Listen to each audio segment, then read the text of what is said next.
नमस्कार फ्रेंड्स, मैं अभय प्रताप सिंह। और जैसा कि आप लोगों को पता है कि आज अम्बेडकर जयंती है, तो मैं अम्बेडकर जी के बारे में छोटी छोटी दो चार बातें आपसे करना चाहता हूँ। और इसके बारे में बात करनी इसलिए भी ज़रूरी है कि अम्बेडकर जी जैसे पर्सनैलिटी को पकड़ के आज उनके नाम पे इस कंट्री में बहुत बड़ा एजेंडा चलाया जा रहा है। और इस एजेंडे को अगर आपको टैकल करना है तो आपको उनके ओरिजिनल एक्चुअल अम्बेडकर और मार्केट वाले अम्बेडकर के बीच में डिफरेंस पता होना चाहिए। तो आज हम कुछ छोटी छोटी बातों के ऊपर ऐसे ही बात करेंगे। शुरुआत छोटे से इंटरव्यू से करते हैं। अम्बेडकर जनरली उनके दो इंटरव्यू दिए जाते हैं या दो उनकी पहचान बताई जाती है। पहली पहचान ये बताई जाएगी कि अम्बेडकर संविधान निर्माता थे। दूसरी पहचान ये बताई जाएगी दलितों के मसीहा थे। मैं ये नहीं कह रहा कि दोनों पहचानें गलत हैं, लेकिन ये आधी है। बेसिकली अम्बेडकर एक इकोनॉमिस्ट थे, एक पत्रकार थे, क्रांतिकारी समाज सुधारक थे, कानून के जानकार थे। उसके अलावा संविधान सभा में जो ड्राफ्टिंग कमेटी थी उसके हेड भी थे, और उसके अलावा हमारे देश के कानून मंत्री भी थे। यानी एक बहुत बड़ा परिचय है उनका। वो केवल दलितों के नेता नहीं थे, वो देश के बहुत बड़े नेता थे। अब आज जो कांग्रेस पार्टी जो बहुत ज़्यादा उनके साथ काम बहुत अम्बेडकर प्रेम दिखाती है, इसका ओरिजिनल कैरेक्टर कैसा है आप ये समझिए कि डॉक्टर अम्बेडकर जब जब इलेक्शन लड़े तब तब जवाहरलाल नेहरू ने जाकर के उनके खिलाफ चुनाव प्रचार किया, और अम्बेडकर अपनी ज़िंदगी में कभी कोई इलेक्शन जीत नहीं पाए।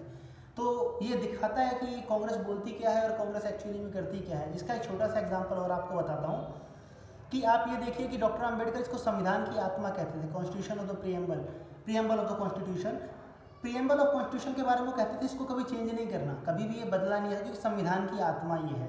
लेकिन इंदिरा गांधी ने इमरजेंसी लगा के उस प्रीएम्बल को बदल दिया, उसके अंदर सेक्युलर वर्ड ऐड कर दिया, जबकि अम्बेडकर इस सेक्युलर वर्ड की बहुत ज़्यादा खिलाफ थे। अम्बेडकर कहते थे सेक्युलर का मतलब ये होता है कि आप सब धर्मों को एक जना से देखते हैं। फिर आपने कॉन्स्टिट्यूशन जो आपने माइनॉरिटी के राइट्स अलग दे दिए, तो इसका मतलब आपने डिस्क्रिमिनेशन कर दिया, आप अलग धर्मों के लिए अलग अलग नियम कानून बना रहे हैं। तो सेक्युलरिज्म और माइनॉरिटी ये दोनों एक साथ नहीं हो सकते, इन दोनों में से एक ही चीज़ रखी जा सकती थी। और इस प्रीएम्बल को बदलने के बाद इंदिरा गांधी को 1970s के आसपास ही जाके भारत रत्न मिल गया, और डॉक्टर अम्बेडकर को भारत रत्न मिला 1990s में। इसका मतलब समझ में आता है जिसने कानून की धज्जियाँ उड़ाई, हमारे संविधान की धज्जियाँ उड़ाई, उसको भारत रत्न पहले मिल गया, और इसने संविधान बनाने में भूमिका अदा की, उसको संविधान में मतलब उसको भारत रत्न बाद में जाके मिला।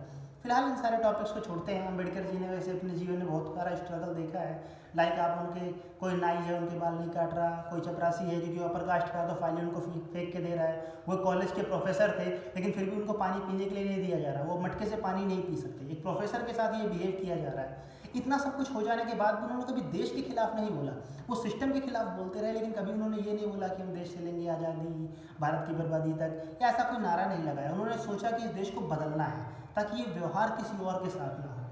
ये सब करने में उन्होंने बहुत सारे काम किए। लेकिन आज के जो अम्बेडकराइट्स मार्केट में घूम रहे हैं, जो लेफ्टिस्ट लोग घूम रहे हैं, जो कम्युनिस्ट लोग घूम रहे हैं, ये एक अलग टाइप का अम्बेडकर आपके सामने रख रहे हैं। आपको बताता हूँ ओरिजिनल अम्बेडकर और आज के मार्केट के अम्बेडकराइट्स, इन दोनों में क्या फ़र्क है। वन बाय वन पॉइंट करके चलते हैं। सबसे पहला इफेक्ट, सबसे पहली बात आपको वामपंथी जरूर, पॉइंट नंबर 1 है ये, वामपंथी आपको हमेशा बताएंगे कि अम्बेडकर ने मनुस्मृति जलाई थी। एग्जैक्टली सही बात है, अम्बेडकर ने मनुस्मृति जलाई थी, उनकी लाइफ प्रोसेस पढ़ोगे तो आपको बताएंगे। लेकिन मनुस्मृति जलाई थी इसका मतलब ये नहीं कि वो पूरे हिंदू धर्म के खिलाफ खड़े हो गए थे। अम्बेडकर गीता को पढ़ते थे, अपना आदर्श मानते थे। डॉक्टर अम्बेडकर जो थे वो चाणक्य की लिखी हुई बुक है अर्थशास्त्र, उसको अपना रोल मॉडल मानते थे। उस बुक के ऊपर ही उन्होंने अपनी उसको पढ़ के उससे इंस्पिरेशन ली। उन्होंने एक बुक लिखी थी द प्रॉब्लम ऑफ रूपी। ये बुक आगे जाके आरबीआई यानी रिजर्व बैंक ऑफ इंडिया जो आज का है, उसकी इस्टेब्लिशमेंट में एक मील का पत्थर साबित हुआ। यानी इस्टेब्लिशमेंट में बहुत बड़ा योगदान रहा इसका। यानी अम्बेडकर को जो हिंदुत्व के खिलाफ, हिंदू धर्म के खिलाफ खड़ा करने की कोशिश की जाती है, एक बहुत ही गलत नैरेटिव है। पॉइंट नंबर 2, आपको एक बहुत बड़ी थ्योरी कराई जाएगी कि इस देश में एक सवर्ण लोग हैं 15% हैं, उसके अलावा जो SC ST OBC मुस्लिम माइनॉरिटी सबको इकट्ठा करके 85% बना दिए जाएंगे, और 85% लोगों के ऊपर 15% राज कर रहे हैं। एक बहुत प्यारी सी थ्योरी गढ़ दी गई। कुछ वो रोमिला थापर वगैरह जैसे हमारे इतिहासकार थे, उन्होंने बताया कि बेसिकली क्या होता है कि ये लोग आर्यंस लोग थे, ये लोग बाहर से आए थे, किसी बाहर कंट्री से आए थे। इन लोगों ने आके यहाँ के जो ओरिजिनल लोग थे, जो यहाँ शूद्र SC ST समुदाय जो था, उनके ऊपर इन लोगों ने राज करना शुरू कर दिया। अब जब इन्होंने इनके ऊपर राज करना शुरू किया, ये सारी थ्योरीज तो गढ़ दी गई। और ये थ्योरी पुराने ज़माने से गढ़ी हुई आ रही है, लेकिन अम्बेडकर ने एक बुक लिखी who were the Shudras. Ambedkar इस थ्योरी को नकार देते हैं। अम्बेडकर कहते हैं कोई बाहर से कहीं से नहीं आया, और इसका बहुत बड़ा फैक्ट और लॉजिक ये है कि आज तक किसी और देश ने ऐसा बोला ही नहीं। आप अगर ये कहते हो कि कोई बाहर से आया है तो कोई देश ये भी तो कहेगा ना कि हाँ हमारे यहाँ से गए हैं, लेकिन हमारे यहाँ से कोई गए नहीं है। ये थ्योरी जो थी अम्बेडकर इसको सिरे से खारिज कर देते हैं।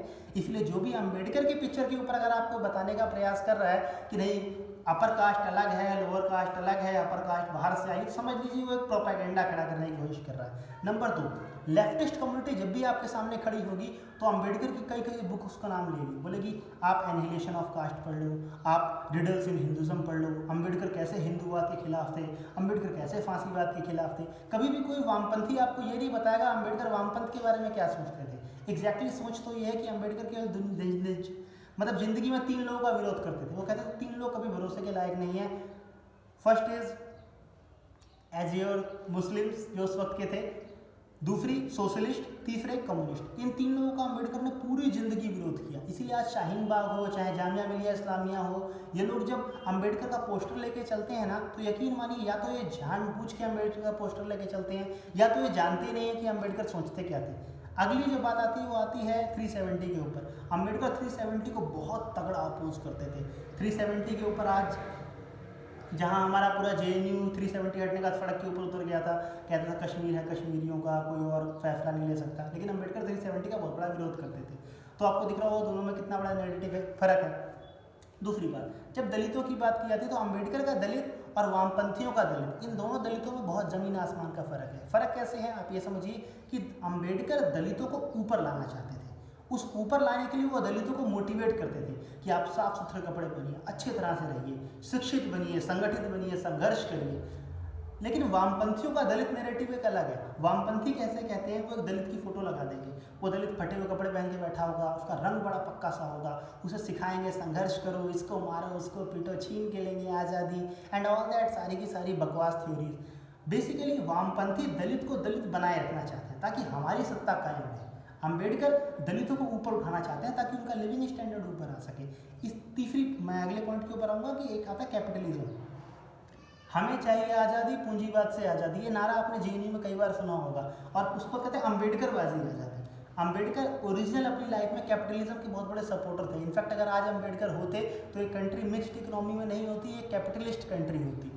तो अम्बेडकर का पोस्टर लेके अगर कोई कैपिटलिज्म का विरोध कर रहा है तो समझ लीजिए वो अपना प्रोपेगेंडा चला रहा है, आपको बेवकूफ़ बनाने की कोशिश कर रहा है। उसके अलावा